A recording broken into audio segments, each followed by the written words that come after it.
Today, I want to take you back to an important part of history. I want to talk to you about the story of the United Kingdom concerning Africa. I have written about this in the past, but this time I want to give you some perspective.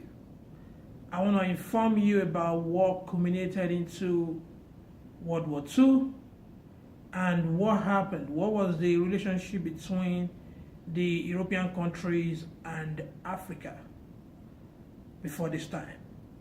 What happened? Why did the United Kingdom dump its colonies across Africa and Asia?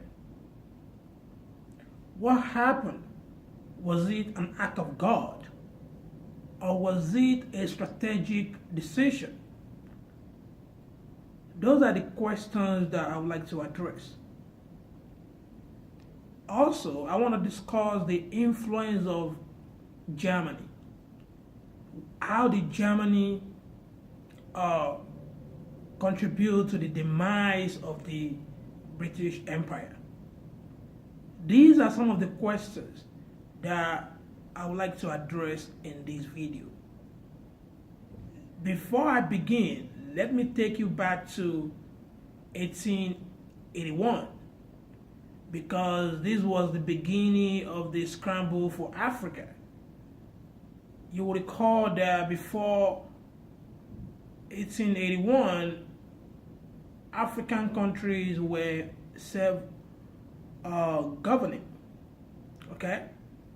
And it was between 1884 and 1914 that the scramble for Africa started. In 1844, I believe, only 10% of African countries were being controlled by the European powers at the time. By 1914, after the commencement of World War I, yes, more than 90% of African countries were now under the control of the of the European powers. Let me give you a solid information on this. This way you can understand how these European powers carved up Africa.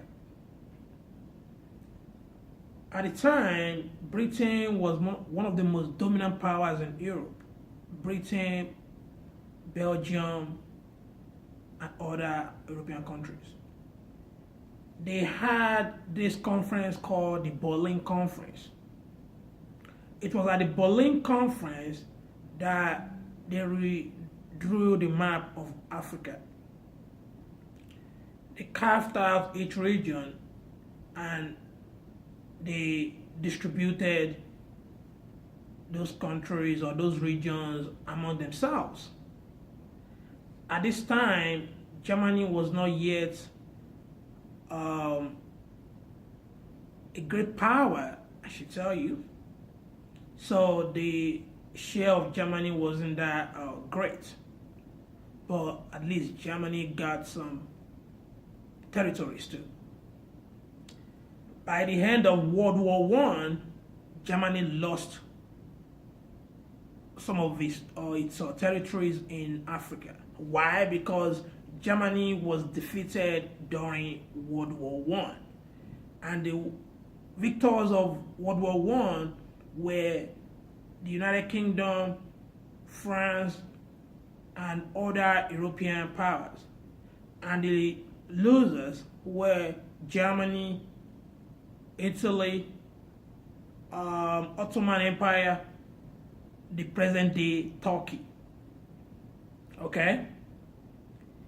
So, all these victors took away German possessions at the time. It's interesting they call it possessions because they never had the right to those territories in the first place. It was was a military or hostile takeover of property, that is Africa. But this was a painful period for Germany. Germany was pissed off, but you know what? You can get pissed off when it comes to international politics. It doesn't matter. What matters is the amount of military power that you have to enforce your rights. So Germany was without enough territory until the beginning of World War II. And because Germany was also angry at the kind of things that were done to it by France and other victors during the World War I, it never recovered financially, and the economy was so devastated. In fact, Germany was under the control, literally, of Germany and of France and the United Kingdom. So this also caused, or this also encouraged Germans, led by Hitler, to relitigate World War I, which was why Hitler made his first incursion into Czechoslovakia in 1932. Secretly, Germany had been building some military hardware, even though they were placed under the guidance of the United Kingdom and France, but they surreptitiously built some powerful military weapons, naval warships, and other ballistic missiles. Okay? So Germany was ready to relitigate World War I. So after the incursion into Czechoslovakia, the United Kingdom Prime Minister at the time, Chamberlain, called Adolf Hitler and tried to appeal to him to get out of Czechoslovakia.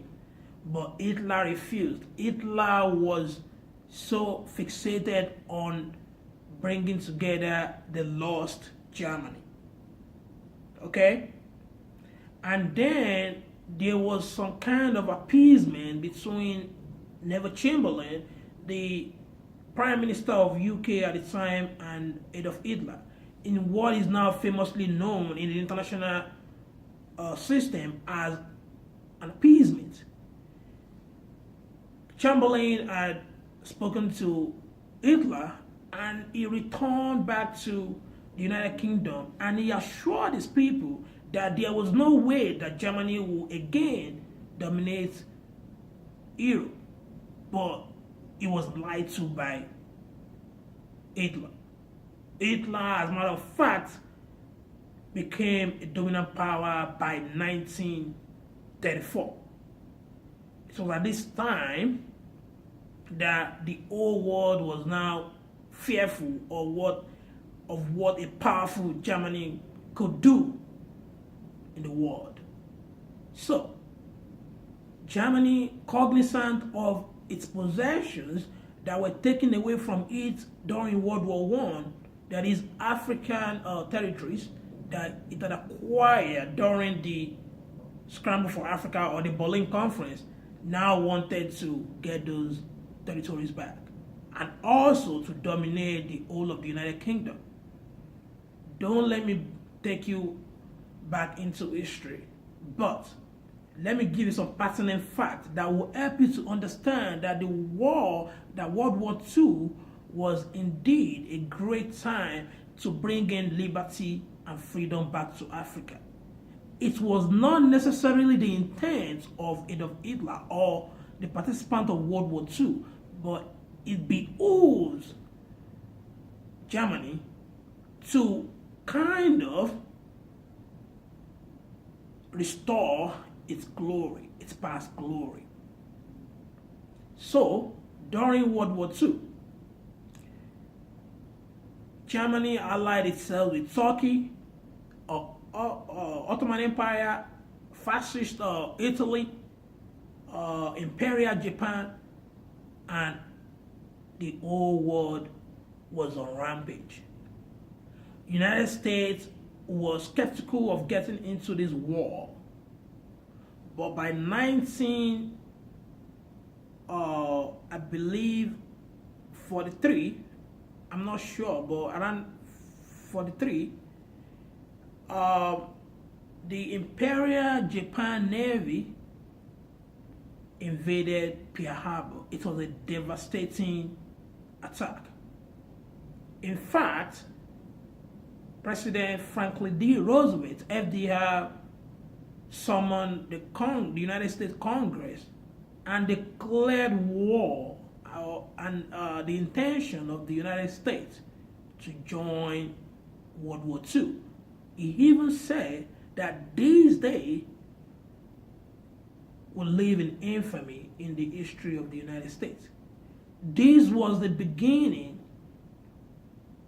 of a big coalition in the war theater at the time, because the United States had been loaning money to the United Kingdom and also loaning military hardware, because it was skeptical of joining the war. Because you will recall that the United States is separated by what we call the power of waters in the international relations of theory. So United States had no interest per se, but with the attack by Japan, it became necessary for the United States to join in the hostility. And you will also recall that Germany had allied with Imperial Japan and also Italy. So, but United Kingdom wasn't that powerful. It was the intent, as a matter of fact, of Winston Churchill, the Prime Minister of the United Kingdom at the time, to bring in the United States into the war theater. And he got his wish when the Imperial Japan made that awful mistake to attack the United States, thinking that the United States could not retaliate back with the same firepower. That turned out to be a wrong idea. So the United States joined the war, but in the European war theater, because there were two theaters, there was the Asia theater, there was the Europe theater, and in the continent of Europe, Germany was barraging the United Kingdom with a lot of firepower. It was a mess. Bombs rained on the streets of London like never before. So Germany devastated the United Kingdom, particularly because it knew that if you could conquer the United Kingdom in Europe, then that would curtail the advance of the Allied powers. So it was a raining day in the United Kingdom. Bombs were raining down on Britons. Devastated. Britons couldn't believe it. Germany was this powerful. The German machine decimated the United Kingdom, I should tell you. So after the war, I don't want to take you into all the parameters or all the variables involved in this war. At this time, I should pivot to my thesis. Why the United Kingdom had to dump its colonies in Africa, beginning with Ghana and Nigeria. It was because of this simple reason. Germany had decimated the United Kingdom during the war. And France also had been decimated. And France also tried to take back its colonies in Europe, in Indochina, which is today Laos, Cambodia, and Vietnam. But those people also fought back. It was the defeat of France in Indochina that led to a renewal, or that led to a new strategy to be adopted by the United States, because the United States came out of this war as the second most dominant superpower, the second one being the Soviet Union, which had already carved Germany into two parts. Okay, US controlled the West, Germany, and the Soviet Union controlled East Germany. But in the whole world, only two superpowers were left after the end of World War II. And also, we had this Cold War going on between the United States and the Soviet Union. There was a kind of schism between which philosophy or which political philosophy should govern the world. Should it be communism or capitalism? Like you all know, capitalism won. But what made the United Kingdom to dump its colony was the fact that after the war, the United Kingdom needed cash infusion into its economy. And the only country that could provide that cash infusion was the United States. It wasn't only the United Kingdom that needed money. France and other European countries that were decimated by the bombs and the military hardware of Germany needed the same financial bailout. The United States, under the control of Mr.